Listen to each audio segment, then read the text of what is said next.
ये projected seats हैं जो अभी उभर कर आ रही हैं। तो यहां पर सवाल यही उठता है कि चाहे वो जेडीएस हो चाहे केजेपी हो, वो क्या किंग मेकर बनते हुए नजर आ रहे हैं। लेकिन किंग मेकर कैसे बनेंगे, क्योंकि हमारे सर्वे के मुताबिक अगर देखा जाए तो कांग्रेस ही किंग बनती हुई यहां पर अनुराग नजर आ रही है। 110 से 118 सीटें हैं, इसमें कहीं पे भी आंकड़ा हो सकता है। तो पूर्ण बहुमत की तरफ बढ़ती हुई यहां पर कांग्रेस नजर आ रही है। अनुराग, पूर्ण बहुमत की ओर, यानी जादुई आंकड़ा अगर 223 सीटों के हिसाब से देखा जाए तो 112 होता है और यहां 110 से 118 सीटें प्रोजेक्शन में कांग्रेस को जाती हुई दिखाई दे रही हैं। ये अपने आप में एक प्रोजेक्शन है जो सामने आया है। प्रभु, अब ये पहला आंकड़ा सामने आ गया है जिसमें कांग्रेस को 110 से 118 सीटें, यानी कि कांग्रेस की सीधी सरकार बिना किसी के सहयोग के बनती हुई दिखाई दे रही है। प्रभु, हेलो जी प्रभु, आपको मेरी आवाज मिल रही है? हाँ, मेरे को मिल रही है। आप तो मैं कह रहा हूँ कि ओपिनियन पोल जो हमने किया था उसको दिखाया था जो पिछ पहले, उसके हिसाब से भी इतनी सीटें लगभग आ रही थी। बीजेपी की थोड़ी पहले कम थी, इसमें अगर मेरे को ठीक करेक्ट रहे तो बीजेपी की थोड़ी सी बड़ी है। तो वोटिंग परसेंटेज कम होने का असर क्या है इसके ऊपर, इसका एनालिसिस जिन्होंने किया वही कर सकते हैं। क्योंकि नॉर्मली ये होता है एग्जिट पोल और ओपिनियन पोल में कई बार बहुत फर्क होता है। जैसे यूपी के अंदर हुआ था, एग्जिट ओपिनियन पोल में कहा गया था कि एक हंग असेंबली बनेगी, जबकि एग्जिट पोल के अंदर बताया गया था कि एसपी को मेजोरिटी आएगी। तो कर्नाटका के अंदर एग्जिट पोल और ओपिनियन पोल में कोई फर्क नहीं पड़ता, जबकि वोटिंग परसेंटेज बड़ी नहीं है। इसके ऊपर क्योंकि 8 तारीख जो फैसला आएगा, परंतु अगर इसको मान करके चलें तो लोगों ने राष्ट्रीय पार्टी को चुनने का फैसला किया। अगर ये एग्जिट पोल जो बता रहा है हमारा एक आंकलन है, उसके बेसिस पे हम कह सकते हैं कि लोगों ने कांग्रेस के लीडर को नहीं देखा, उन्होंने कांग्रेस पार्टी को सोचा है कि कांग्रेस पार्टी को वापस लाना चाहिए, तो रीजनल पार्टी को रिजेक्ट कर दिया है। ये चॉइस है। बीजेपी अगर नंबर 2 जैसे इसमें दिखाई दे रहा नंबर 2 है, इस समय चॉइस वहां पर बीजेपी और कांग्रेस के अंदर हो रही है। रीजनल पार्टी का मार्जिनलाइजेशन होना शुरू हो गया है साउथ से। ये एक आंकड़ा आपका इसका मतलब निकाल सकते हैं। जी, विजेंद्र गुप्ता जी, जो उत्तर प्रदेश में समाजवादी पार्टी के लिए हुआ या फिर जो पश्चिम बंगाल में तृणमूल कांग्रेस के लिए हुआ, वही कांग्रेस के लिए होने जा रहा है कर्नाटक में। देखा आपने, ये पहला प्रोजेक्शन हमने दिखाया। मैं एक बात आपको साफ रूप से कहना चाहता हूं मुस्कान जी, कांग्रेस के पास कर्नाटका में कोई नेता नहीं है। समाजवादी पार्टी ने अखिलेश यादव को वहां पर एक उम्मीद, एक होप के रूप में उतारा था, जिसको लोगों ने एक्सेप्ट किया और राहुल गांधी के कंपैरिजन में लोगों ने अखिलेश यादव को बेहतर एक नेतृत्व माना। ठीक उसी प्रकार से पश्चिम बंगाल में ममता बनर्जी का जो पिछले 20 साल का अपना एक जलवा जिसको कहा जा सकता है, एक उनका जो एग्रेसिव वो था, उसको लोगों ने एक्सेप्ट किया, उसको वेलकम किया और कम्युनिस्ट पार्टी इसलिए वहां पर हार गई। लेकिन कर्नाटक में कांग्रेस बिल्कुल बिखरी हुई पार्टी है। कांग्रेस का अस्तित्व एक समय अच्छा, एक बात बताइए, अगर प्रोजेक्शन में 110 से 119 आ गए, आप पार्टी को कितना भी बिखरा हुआ बता दीजिए, कितनी सीटें कम करेंगे इसमें से? नहीं, मुझे लगता है कि आपके जो एग्जिट पोल के मुताबिक अगर मैं बात करूं तो हंग असेंबली की तरफ कर्नाटका बढ़ रहा है। ये आपके आंकड़ों पर मैं ध्यान करके कहना चाहता हूं, क्योंकि ये आपके आंकड़ों के आधार पर कांग्रेस 110 सीट की तरफ जो जा रही है, मैं इस पर सहमत नहीं हूं। तरफ नहीं, 110 से तो शुरू हो रही है, 119 की तरफ जा रही है। जी, चले मैं आपको एग्जैक्ट पोजीशन भी बता देता हूँ। आंचल, ये मैं देखिए, मैं कोई अतिशयोक्ति कुछ नहीं कहना चाहता। ठीक है, अभी जो भी स्थिति है उसमें अगर जिस तरह की चर्चा है, जिस तरह के एग्जिट पोल है, उन सब में मैं ये यहाँ पर अतिशयोक्ति करके ये नहीं कि नहीं बीजेपी ऐसा करने वाले वैसे करने, लेकिन जो समीकरण सारे यहाँ पर चर्चा में भी आए हैं और वैसे भी चर्चा जो होती है कहीं पर भी अखबारों में होती है, तो कुल मिलाकर के कर्नाटका हंग असेंबली की तरफ बढ़ेगा, ऐसा मुझे लगता है। अच्छा, एग्जैक्ट सीट एक बार देख लेते हैं, उसके बाद फिर आपसे हम बात करेंगे कि ये देखिए एग्जैक्ट सीट का आंकड़ा हमें दिखा रहे हैं आपको, किसको कितनी सीटें। बीजेपी को 55, कांग्रेस को 114, यानी कि जादुई आंकड़े से 2 ज्यादा, जेडीएस को 34 और कर्नाटक जनता पक्ष को 11 और इसके अलावा अन्य के खाते में 9 जाती हुई दिख रही हैं। अब ये साफ तौर पर स्पष्ट हमने बता दिया कि हमारे एग्जिट पोल के मुताबिक किसको कितनी सीटें मिल रही हैं। बीजेपी को 55, 114 कांग्रेस को, कांग्रेस से आधे से भी कम पर रुक जाती है बीजेपी। अरविंद मोहन जी, ये एग्जैक्ट हमने दिखा दिया आंकड़ा। अब इसमें कितनी भी कांग्रेस की पार्टी को बिखरा हुआ बताया जाए, बीजेपी अपनी पार्टी को कितना भी एकदम बताया कि भाई और कोई विकल्प हो नहीं सकता वहां बीजेपी के अलावा, लेकिन ये आंकड़ा है जो कि ओपिनियन पोल से बहुत ज्यादा जुदा नहीं।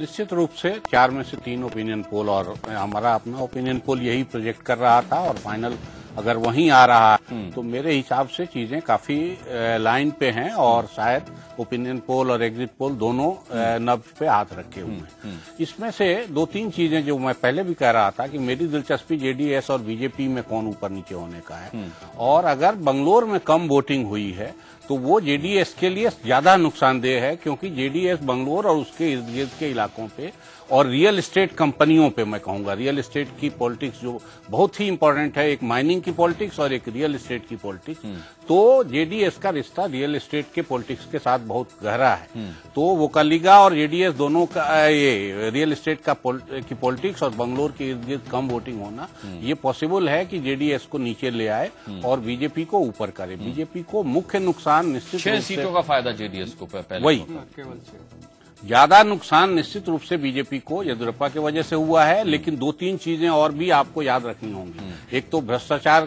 की वाली छवि, और दूसरा ये है कि कर्नाटक में 5 साल में दंगे और कम्युनल पोलराइजेशन नहीं होना। धारवाड़, हुबली, दावणगेरे ये सब इलाके ऐसे थे जहां दंगे उसके पहले हुए थे, और उस कम्युनल पोलराइजेशन ने बीजेपी को बहुत फायदा किया था। इधर काफी समय से कर्नाटक शांत है, और ये बीजेपी की पॉलिटिक्स को इससे भी नुकसान हुआ है। ठीक है प्रभु, मैं आपसे जानना चाहूंगा, 54 सीटों का नुकसान साफ साफ बीजेपी को होता दिख रहा है और 34 सीटें ज्यादा कांग्रेस के खाते में आ रही हैं। नहीं, वो तो ओपिनियन पोल और एग्जिट पोल जब जैसे बात हो रही है कि यही ओपिनियन पोल है। बेंगलोर में अगर वोटिंग अच्छी हो जाती शायद कांग्रेस की स्थिति और बढ़ सकती थी। जेडीएस से ये बढ़ती कि लोग कांग्रेस को चुन रहे हैं, जेडीएस को नहीं चुन रहे हैं। अब तो क्लियर वर्डिक्ट है कि वहां पर हंग असेंबली की बात नहीं, ये पोल ठीक निकलता है। आगे जाकर के 8 तारीख जब वोट होती है तो लोगों ने क्लियर वर्डिक्ट दिया, जो पिछले कई पोल से दिखाई दे रहा है। लोग हंग असेंबली नहीं चाहते, खिचड़ी नहीं चाहते, वो हर एक पार्टी को मेजोरिटी देना चाहते हैं। ये एक डेमोक्रेसी के लिए अच्छा ट्रेंड है। अगर वहां पर कांग्रेस पार्टी आती है, बीजेपी की जो नेशनल पार्टी थी उसके अंदर पार्टियों की पार्टी थी, उसके अंदर काफी लोग बाकी पार्टी को छोड़ करके आए थे। उसके बाद जो करप्ट लोग थे वो छोड़ कर चले गए या निकाल दिए गए, बाकी जो बचे हुए वो अब हार गए होंगे चुनाव, इस हिसाब से लगता है वो हार चुके होंगे। तो बीजेपी के अंदर चन करके चौगुन जो कम हुई है, इसका मतलब लोगों ने कांग्रेस को प्रेफर किया है as against JDS. Local party को उन्होंने रिजेक्ट कर दिया। हालांकि आपका ओपिनियन पोल ये भी कहता है कि सबसे बढ़िया कैंडिडेट चीफ मिनिस्टर का कौन है, तो कुमारस्वामी होगा, क्योंकि वहां की लोकल जनता ने, आपने अभी आज पोल नहीं देखा है, उस दिन दिखाया था आपने, उस दिन कुमारस्वामी को 18% लोगों ने कहा था कि वो सबसे उचित मुख्यमंत्री के कैंडिडेट हैं। उसके बावजूद भी लोगों ने कांग्रेस को वोट दिया, जिसका कोई कैंडिडेट वहां पर प्रोजेक्ट नहीं हुआ। तो लोग वहां पर पार्टी को वोट देने जा रहे हैं आपके एग्जिट पोल के अनुसार से, आपके ओपिनियन के हिसाब से। 3 ओपिनियन पोल की जो बात हो रही है वो एक ही जगह थी, सी वोटर ने सब जगह पोल किया है, तो उसका रिजल्ट हर जगह अलग अलग नहीं आ सकता। तो इसलिए मैं उस एक एजेंसी की बात नहीं करता, क्योंकि उन्होंने अगर, क्योंकि मैं जो सी वोटर के करने वाले हैं वो अभी टाइम्स नाउ पे चैनल पे बैठे बोल रहे हैं, तो इसलिए इस ओपिनियन पोल को हम ये मान करके चलें कि ये पोल सबके लिए किया गया, एक ही पोल है। और ओपिनियन पोल एग्जिट पोल दोनों लगभग एक पहली बार हुआ है, क्योंकि मैं 25 साल से ओपिनियन पोल देख रहा हूँ। एग्जिट पोल और ओपिनियन पोल में हमेशा फर्क रहा है, इस बार दोनों एक से हैं। तो लोगों ने बना लिया एक मन कि वो एक राष्ट्रीय पार्टी को चुनाव कराना चाहते हैं। अगर ये मान करके चलें तो वहां पर रीजनल पार्टी कर्नाटका में अगर खत्म हो रही है, अगर ये स्थिति आ रही है सामने और उसके ऊपर कोई भी डिपेंड करने वाला नहीं है, तो अगले चुनाव में आप देखेंगे ये बीजेपी और कांग्रेस के बीच में सीधी टक्कर होगी, मार्जिनलाइज हो जाएगा सारा का सारा कर्नाटक। मनीष अवस्थी से इस का जवाब लेते हैं, वो बेहतर जवाब दे पाएंगे क्योंकि वो वहां के लोगों के बीच मौजूद हैं, वहां के नेताओं से वो बात कर रहे हैं। किस तरह का मन है, क्या रुझान आपने देखा जब वोटर से बात की मनीष, और जब नेताओं से आपकी बातचीत हुई, किस तरह की हवा आपको वहां दिखी? देखिए, जब नेताओं से बात हो रही थी अनुराग, तो सारे नेता वो कहते हैं अपने ही मुंह अपनी ही तूती बोलने की बात कर रहे थे कि सारी चीजों पे बहुमत उन्हें ही मिल जाएगा, सारी सीटों पर वही सरकार बनाएंगे। हालांकि इसकी जमीनी हकीकत से वो कोसों दूर नजर आते थे, लेकिन क्योंकि जैसे नेताओं की आदत होती है अपने मुंह मियां मिट्ठू बातें करना, इस तरह की बातें होती रही। लेकिन जहां तक आम मतदाता की बात करें, जैसा कि प्रभु कह रहे थे, अरविंद जी ने कहा, अवधेश जी ने कहा, इन सारी बातों के तहत एक ही चीज दिखती है कि यहाँ का मतदाता ये चाहता है कि एक ऐसी सरकार आए जो कि स्थायी हो, मजबूत हो, और राज्य को एक दिशा दे सके, जो कि पिछले बीजेपी की सरकार में उन्हें नहीं मिला। एक तो एंटी इनकम्बेंसी, दूसरा येदियुरप्पा का अलग हो जाना। यही मुझे ऐसा लगता है कि कांग्रेस के लिए फायदे की सबसे बड़ी वजह हो रही है। और कांग्रेस के लिए फायदे की दूसरी वजह की सबसे बड़ा कारण वो ये दिखाई देता है कि बीजेपी ही यहाँ की अंदरूनी कलह, हालांकि कांग्रेस भी इससे अछूती नहीं है। जैसे कि विजेंद्र गुप्ता जी कह रहे थे कि कांग्रेस के पास मुख्यमंत्री का चेहरा कौन होगा। अरे कांग्रेस के पास ही सबसे ज्यादा मुख्यमंत्री के चेहरे हैं, कौन बनेगा ये कोई नहीं जानता। अभी एक डार्क हॉर्स के रूप में जिनका जिक्र नहीं हुआ है, मैं तमाम लोगों से बात कर रहा था, उसमें कर्नाटक प्रदेश कांग्रेस के अध्यक्ष जो हैं डॉक्टर परमेश्वरा, उनका भी नाम लिया जा रहा है। वो एक दलित चेहरा है और कांग्रेस हो सकता है दलित चेहरे को सामने करे। तो मैंने ये नहीं कहा कि चेहरा कौन होगा, चेहरा नहीं है। मैंने कहा तो जहां तक बात करें उन्होंने प्रोजेक्ट नहीं किया किसी को जिससे वो अट्रैक्ट करे। लोगों का जो रुझान है वो रुझान ये है कि एक राष्ट्रीय पार्टी आए, राष्ट्रीय पार्टी सरकार बनाए और 5 साल चले बगैर किसी रुकावट के, बगैर किसी बाधा के। ठीक है। विजेंद्र गुप्ता साहब, मेरी मजबूरी फिर आपके पास एक बार आना, क्योंकि जिस तरीके का राजनीतिक प्रभाव आपका 5 साल पहले था वहां पार्टी का, वो अब रहा नहीं। जो लोग थे जिनके भरोसे आपने सत्ता पाई, वो लोग आपसे टूट गए। इसके अलावा जो खनन से पैसे आ रहे थे उसका वहां सूखा पड़ गया। बड़े बड़े नेता जो हैं, बड़े बड़े नाम जो हैं, बड़े बड़े चेहरे आप लोगों से अलग हो गए। फिर निकाय चुनाव नहीं भूलने चाहिए, निकाय चुनाव। येदियुरप्पा के अलग होने के बाद जो निकाय चुनाव, आपने अगर बात की जाए उडुपी नगर निकाय की, 40 साल बाद कांग्रेस के हाथों वो सीट हारी है, फिर भी आप कह रहे हैं कि आपकी पार्टी मजबूत है और कांग्रेस बिखरी हुई है। आप देख रहे हो ओपिनियन पोल के नतीजे भी और एग्जिट पोल के नतीजे भी। इसके बाद, इस तमाम के बाद आप क्या कहेंगे, सब कुछ देखने के बाद?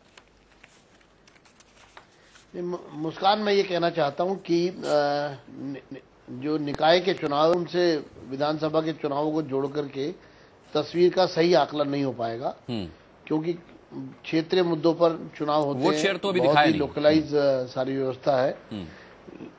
हाँ, लेकिन विषय सारा जो है वो कांग्रेस के बिखराव का, और वो केंद्रीय स्तर पर जो कांग्रेस का बिखराव है, और वो बाकी प्रदेशों में भी, उत्तर प्रदेश में भी आपने देखा था जब चुनाव हुए थे कि राहुल गांधी ने बहुत ज्यादा वहां पे कैंपेन किया था, बिहार में बहुत ज्यादा कैंपेन किया था, लेकिन कर्नाटका में उस तरह से कैंपेन नहीं किया गया। अगर कांग्रेस आश्वस्त होती तो उनके नेता उस तरह से वहां पर दौरे करते और वहां पर उस प्रकार का आश्वस्त होती तो फिर दौरे की जरूरत ही नहीं है ना। कहीं डिफेंसिव है। तो उन्होंने दौरा किया है। और राहुल आश्वस्त होती है तो जरूरत होती है। आश्वस्त से सोनिया या राहुल, सोनिया और राहुल अल्टरनेट नहीं, वो जिस तरह से लगातार उन्होंने दौरे किए, जिस तरह से यूपी में जिस तरह से यूपी और बिहार में दौरे किए थे, उस तरह से दौरे नहीं हुए हैं। चलिए, और इसका मतलब है कांग्रेस अगर आश्वस्त होती है, आंचल का रुख, वोट शेयर एक बार देख लेते हैं। आंचल का रुख करते हैं। आंचल जी जी जी। अनुराग, अगर वोट शेयर की हम लोग बात करें, आपको ग्राफिक्स के जरिए हम समझाना चाहेंगे यहाँ पर कि यहाँ पर कांग्रेस को 37% वोट मिलने जा रहे हैं, उसका 37% हिस्सा रहेगा। बीजेपी का यहाँ पर 25% हिस्सा रहेगा। जेडीएस की बात करें तो 20% अनुमानित हिस्सा रहेगा। केजेपी 7% यहाँ पर हिस्सा रहेगा और अन्य 11%। अगर हम इसे 2008 और 2013 का अगर कंपैरिजन करें तो यहाँ पर साफ तौर पर अगर देखा जाए तो बीजेपी को 9% वोट शेयर में नुकसान होने जा रहा है। हम आप समझा रहे हैं आपको कि 37% आप देख सकते हैं कांग्रेस को जा रहा है, 25% बीजेपी को जा रहा है, जेडीएस को 20% जा रहा है, केजेपी को 7% जा रहा है और अदर्स को 11% जा रहा है। यानी कि आप देख सकते हैं कि बीजेपी का जो पिछली बार का हिस्सा था 7%, सीधे तौर पर केजेपी, कर्नाटक जनता पक्ष, जो कि येदियुरप्पा की पार्टी है, वो लेकर जा रही है। वोट शेयर देखा जाए तो 2008 के मुकाबले 2013 में यहां पर कांग्रेस का बढ़ता हुआ नजर आ रहा है। देखा जाए तो सिर्फ और सिर्फ 2% वोट शेयर ही बढ़ा है, लेकिन सीटों में इसका जबरदस्त फायदा हो रहा है। अगर बीजेपी की बात करें, 9% पिछले 2008 के मुकाबले 2013 में 9% का उसको नुकसान हो रहा है। यानी कि कुछ हिस्सा देखा जाए तो कांग्रेस खा रही है और बाकी हिस्सा येदियुरप्पा की कर्नाटका जनता पार्टी भी खा रही है। सवाल यहां पर यह भी उठता है कि आखिरी मोमेंट पर यहां पर मोदी को उतारा गया तो मोदी का मैजिक यहां पर वाकई चलता हुआ नजर आ रहा है, क्योंकि बीजेपी का तो ना तो वोट शेयर बढ़ रहा है और सीटें तो 54 सीटें कम हो रही हैं 2008 के मुकाबले। अनुराग, बिल्कुल। राम जतन जी, यानी कि सवाल अब ये उठता है कि अगर एंटी इनकम्बेंसी बीजेपी के खिलाफ है तो सीधे सीधे उसका फायदा कांग्रेस को नहीं मिला है। जो 2% का फायदा नजर आ रहा है वोट शेयर में कांग्रेस के लिए, वो इस तरह समझा जा सकता है कि बीजेपी जो येदियुरप्पा से अलग हुई है उसका फायदा कांग्रेस को मिल रहा है। आप क्या मानते हैं? देखिए, अरविंद मोहन जी ने बिल्कुल स्पष्ट किया कि भाजपा और येदियुरप्पा जी, इन दोनों का प्रभाव किसी खास क्षेत्र में सीमित है, लेकिन कांग्रेस कर्नाटक के चारों भाग में समान रूप से उसका प्रभाव है।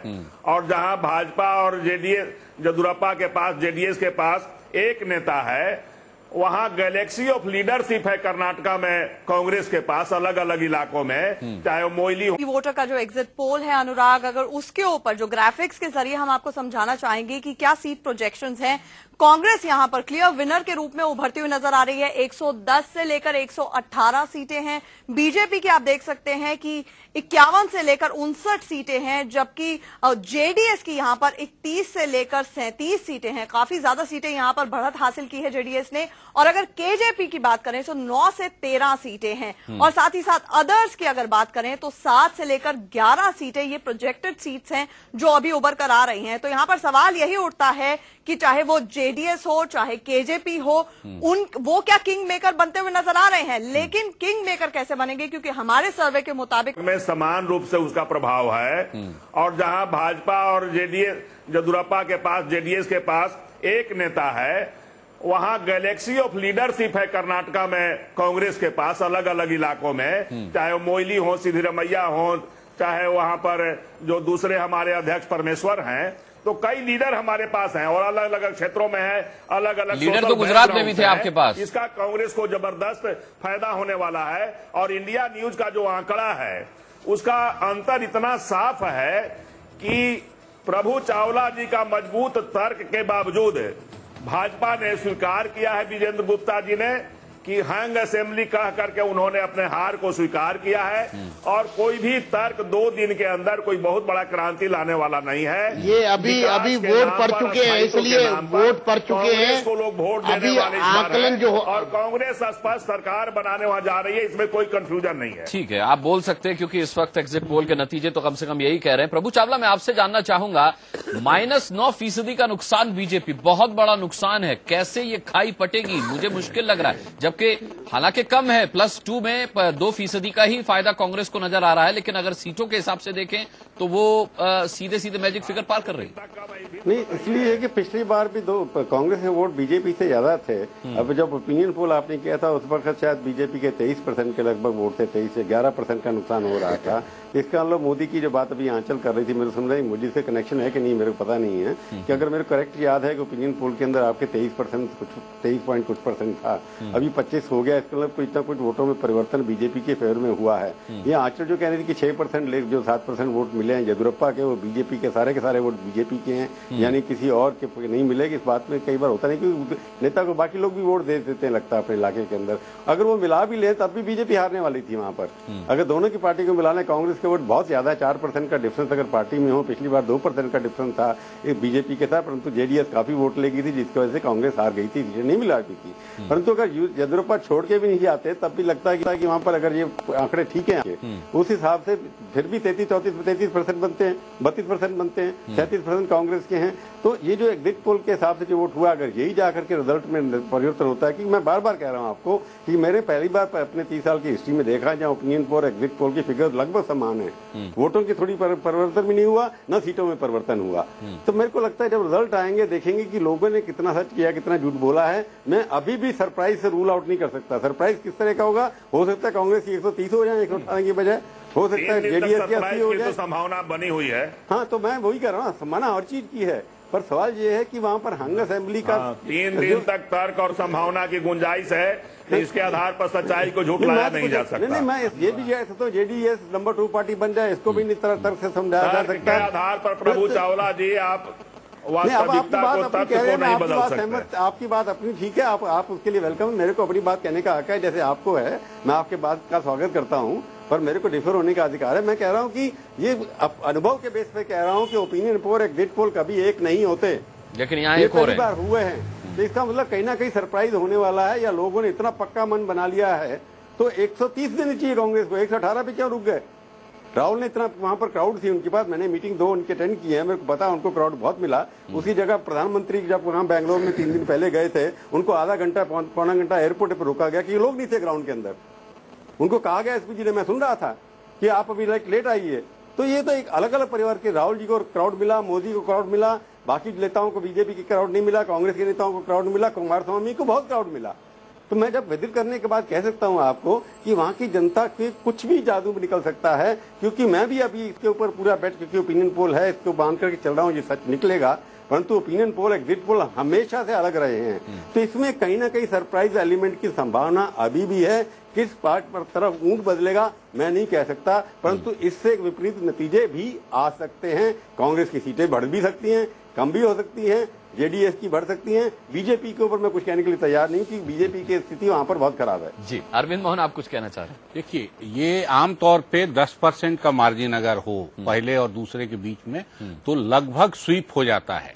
यहाँ हम 12% देख रहे हैं, तो 12% में तो मेरे हिसाब से कांग्रेस और ऊपर जाएगी। अब कर्नाटक का स्पेशल हाल है, क्योंकि उसको अलग अलग इलाके में अलग अलग पार्टी चुनौती देती है। अरविंद, आप बोल रहे हैं कांग्रेस का 2% है और नहीं 2% बड़ा है, लेकिन बीजेपी और कांग्रेस के बीच 12% है। तो अब यही है कि ये तो कायदे से स्वीप होना है, लेकिन अलग अलग इलाकों में अलग अलग चैलेंज है। इसलिए पॉसिबल है कि ये जो 12% का गैप और उसको सीट में ट्रांसलेट करना हो, तब थोड़ी मुश्किल जरूर आएगी। नहीं तो 10% पे ही स्वीप होता है। ये 12% अगर एग्जिट पोल बता रहा है, तो इसका मतलब कांग्रेस की लीड और ऊपर जा सकती है। लेकिन इसमें मार्जिन अभी स्पष्ट नहीं है। वही मार्जिन कितना नहीं, है? और एग्जिट पोल अभी अवधेश, लेकिन मैं आपसे अवधेश ये पूछना चाहूंगा कि फिर विजेंद्र गुप्ता हंग असेंबली की आशंका क्यों जाहिर नहीं, मैं विजेंद्र गुप्ता पर टिप्पणी नहीं करूंगा, लेकिन ये हंग असेंबली पे तो कर सकते हैं। प्रभु जी कह रहे हैं। बाकी इतना फेयर ये है कि देखिए 9% वोट घटा है, उसमें से 7% चला गया है येदियुरप्पा की पार्टी के और 2% कांग्रेस को चला गया है। अच्छा, जज सेकुलर ने अपना वोट अगर ये सही है तो बिल्कुल बनाए रखा है। सीट जरूर घटी है, लेकिन उसका 19.1% था, लगभग 20% है।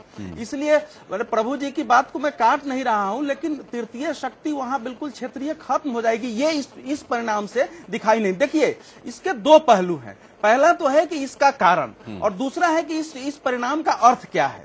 3-4 बातें बिल्कुल साफ है। एक तो यह है कि देखिए, येदियुरप्पा ने भले वो जीते हो, बहुत कम जीते हैं, आपके हिसाब से तो मान लीजिए 9 या 13 है, लेकिन 50 सीट जो हम लोगों के अंदाजा था, उस पर सीधा उन्होंने नुकसान पहुंचाया है। दूसरा यह है कि लिंगायत समुदाय से टार के साथ नहीं गया है, दोनों में बांटा है। ये पहले का 19% लिंगायत समुदाय है। तीसरा जो मुझे समझ में आ रहा है, यानी कुछ येदियुरप्पा के साथ चला गया और कुछ उधर चल गया। तीसरा जो अरविंद जी शायद करेंगे, देखिए 32% वहां पिछड़े हैं। पिछले बार CSDS का जो सर्वे था, उसमें अगरों के अलावा बीजेपी को पिछड़ों का भी वोट मिला था, आधा वोट मिला था, करीब 15-15.5% था। मेरा मानना है कि इस बार पिछड़ों का वोट जो है वो कांग्रेस की ओर ज्यादा गया है, जो बीजेपी को चंक जो गया था। यानी बीजेपी के साथ उनका कोई भी पुराना वोट सेक्टर नहीं घटा है। और तीसरा जो महत्वपूर्ण है, 12-13% मुसलमान। शायद मुझे ये लग रहा है कि वो कांग्रेस के साथ कंसोलिडेट हो गया है, क्योंकि जनता दल सेकुलर के साथ जाता तो उसका वोट परसेंटेज और सीटें बढ़ती। ये है। और इसमें ये देखिए भाजपा के लिए ये परिणाम का अर्थ क्या है, क्योंकि भाजपा उत्तर भारत के बाहर कर्नाटक और गुजरात, माने महाराष्ट्र को छोड़ दीजिए, तो 2 जगह उसका एक मॉडल था जो उसको लोकसभा में एक ताकत देने वाली लगती थी। 28 में से 19 सीटें थी। तो अगर यह परिणाम सही है तो 2014 की दृष्टि से भारतीय जनता पार्टी के लिए बहुत बड़ा ये धक्का है। लेकिन यहां एंटी इनकम्बेंसी स्टेट के खिलाफ काम किया, लग रहा है सेंटर का भ्रष्टाचार उस पर हावी नहीं हुआ है। जो हम लोग कर्नाटक के चुनाव को देख रहे थे कि भले लीडरशिप के लेवल पर कांग्रेस ने स्पष्ट नहीं किया है, ये बात साफ है, लेकिन लीडरशिप वहां कर्नाटक में मुद्दा इस बार नहीं रहा है, ये इससे साफ हो गया। ये दूसरे राज्यों पर बीजेपी का भ्रष्टाचार इतना हावी रहा कि केंद्र का भ्रष्टाचार पीछे चला गया है। और साथ साथ अब देखिए ना, येदियुरप्पा के जाने के पहले 2 बार भाजपा में विद्रोह हुए। वहां के अध्यक्ष ने, विधानसभा के अध्यक्ष ने लोगों को सस्पेंड करके फिर उनको बहुमत दिलाया, फिर कोर्ट से वापस आए हैं। तो इन सब चीजों से 2004 में जो जनता चाहती थी स्थिरता, उसको लगा कि भारतीय जनता पार्टी शायद हमको स्थिर सरकार दे नहीं पाएगी, इसलिए कांग्रेस की ओर जाना चाहिए। और स्थिरता मुझे लगता है कर्नाटक में सबसे महत्वपूर्ण मुद्दा बनकर उभरा है। जी बिल्कुल। इसके अलावा विजेंद्र गुप्ता जी, एक आंकड़ा मेरे पास है कि 45% बंट्स और 38% बिलावा कांग्रेस को बेहतर मानते हैं। ये सब आपके साथ थे? नहीं, देखिए मैं एक बात स्पष्ट रूप से कह दूं, आपने तो जो 50 येदुरप्पा के साथ चले गए 50% कि 35 से 37% वोट कांग्रेस का बनता है, 2% बढ़ा हुआ। ठीक है। और वो येदुरप्पा से के जाने से ये बीजेपी के वोट को 9% की जो कमी आपने दिखाई, उसमें से 2% आया। ठीक है, मैं उसी के आधार पर आपसे कहना चाहता हूं, जो 35% कांग्रेस का था, क्या आप उसको कंसोलिडेट मानते हैं? क्या जो पूरे देश में चल रहा है उससे कांग्रेस के नहीं, लेकिन उसका प्रभाव वहां नहीं दिख रहा ना विजेंद्र जी, उसका प्रभाव वहां नहीं दिख रहा है। तो कुल मिलाकर के कांग्रेस, नहीं मैं वही कह रहा हूं, कांग्रेस का वोट भी घटेगा। वो अलग बात है जो प्रभु चावला जी कह रहे थे कि कांग्रेस का पिछली बार बीजेपी से वोट अधिक था, उसके बाद भी बीजेपी की सीट ज्यादा आई। तो कांग्रेस कितना घटेगा वोट परसेंटेज, कितना घटाएंगे आप? -9% में, मैं बताता हूँ, आप -9% में, आप कितना उनका घटाकर कितना अपना बढ़ाएंगे? जो चावला जी ने, देखिए चावला जी ने जो शुरू में बात की, एंटी इनकम्बेंसी वोट, अगर वो जो कांग्रेस से पर ना जाकर के और केजेपी पे जा रहा है, तो वो कांग्रेस का जो वोट है और या बीजेपी के वोट की जो बात की जा रही है, उसका सीधा फायदा कांग्रेस को कितना मिल रहा है। और दूसरा ये है कि बीजेपी को आप कह रहे हैं ना कि बीजेपी का इतना प्रतिशत वोट कम हो रहा है, लेकिन आज भी मैं ये कह सकता हूं कि इस परिस्थितियों में भी बीजेपी एक सबसे मजबूत पार्टी है कर्नाटका की, और जो जेडी सेकुलर है वो पूरी तरह से बिखर गई है। उस पर लोगों को कोई विश्वास नहीं है, जो पिछली बार चुनावों के बाद हुआ था कुमारस्वामी के समय, और किस तरह सरकार को लेकर के जोड़ तोड़ हुई थी, और उसके बाद हाँ, तो फिर नतीजा तो हो गया। अगर क्षेत्रीय पार्टियों पर लोगों का भरोसा वहां नहीं है और आपके भ्रष्टाचार से वहां की जनता त्रस्त है, तो फिर कांग्रेस की सरकार बन गई। ऐसा क्या? देखिए मैंने ये जो मुद्दा बनाया जा रहा है भ्रष्टाचार का, ये वहां की जनता जानती है कि हमने भ्रष्टाचार पर जीरो टॉलरेंस है, तभी येदुरप्पा के मामले में हमने कोई समझौता नहीं किया। और नए सिरे से अब वहां पर जब सरकार बनेगी, पहली सिचुएशन मैं स्पष्ट रूप से मानता हूं हंग असेंबली की है, लेकिन अगर किसी पार्टी की सबसे ज्यादा सीटें आएंगी तो आज भी वो भारतीय जनता पार्टी की। यानी निकाय चुनावों के नतीजों को आप बिल्कुल भी मिसाल नहीं मान रहे, उदाहरण के तौर पर नहीं ले रहे हैं?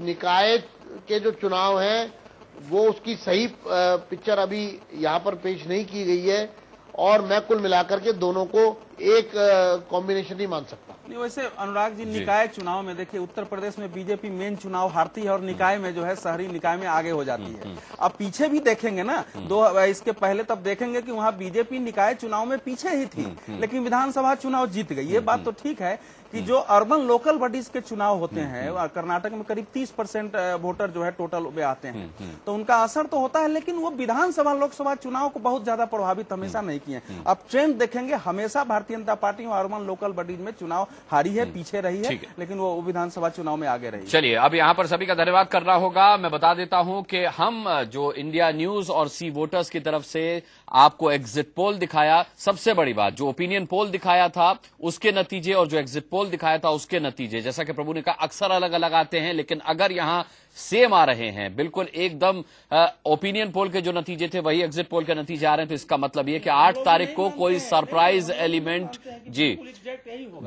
सरप्राइज एलिमेंट हो सकता है, और जो भी एग्जिट पोल का नतीजा है उसके मुताबिक किसी की मदद के बिना कर्नाटक में कांग्रेस की सरकार बन रही है, क्योंकि 114 सीटें उसे मिलती हुई दिखाई दे रही हैं। इस लिहाज से कांग्रेस की इस एग्जिट पोल के नतीजे के मुताबिक सरकार बन रही है। सभी का हम बहुत बहुत धन्यवाद करेंगे, और इस चर्चा में शामिल होने के लिए प्रभु आपका बहुत बहुत धन्यवाद। इसी के अलावा हम आपका भी धन्यवाद करेंगे अवधेश कुमार जी, हम धन्यवाद करेंगे विजेंद्र गुप्ता जी का, रामजतन सिन्हा जी का, और मनीष अवस्थी हमें वहां की हालिया स्थिति बता रहे थे, उनका भी हम बहुत बहुत धन्यवाद करेंगे, और सभी का बहुत बहुत धन्यवाद जी।